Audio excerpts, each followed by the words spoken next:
কখন কামড়াইছে কুত্তায়? 11টার সময়। 11টার টাইমে কয়টা ধরছিল? 3টা। তারপরে এই পরিস্থিতি না? এই মিস্ত্রি একটা আসসালামু আলাইকুম বন্ধুরা, কেমন আছেন? আশা করি সবাই ভালো আছেন। যারা ছাগল পালেন বা গরু পালেন, যদি ছাগলে বা গরু কুত্তায় কামড়ায় তাহলে প্রথম কাম হলো ভ্যাকসিন। আপনারা ভ্যাকসিন মারবেন। ভ্যাকসিন মারলে কি হয়, যেটা কুত্তায় কামড়ালে রেবিস হয়, রেবিসের থেকে বাঁচতে পারবেন। সেই রেবিস হলো এটা, দেখেন বন্ধুরা, এই ভ্যাকসিন, এটা হলো এই ভ্যাকসিন রাকসাপ, দেখতে পাচ্ছেন বন্ধুরা।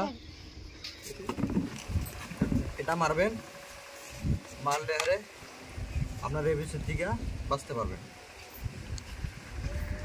দেখতে পাচ্ছেন বন্ধুরা, এই যে ছাগলটা সকালে কামড়াইছে, না দেখলি মাইরে হেলাইলো। তার জন্য আমি এই ভ্যাকসিনটা মারলাম।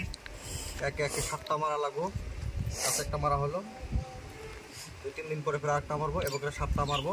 মারলে কি হবো, যেটা 28 বা 29 তারিখ, 29 দিনের ভিতরে যেটা রেবিস হয়, এই রেবিসটা আর হবো না।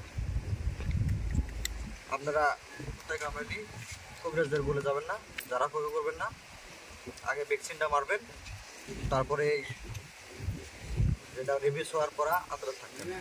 ধন্যবাদ। রাকসাপ দেখতে পাচ্ছেন বন্ধুরা।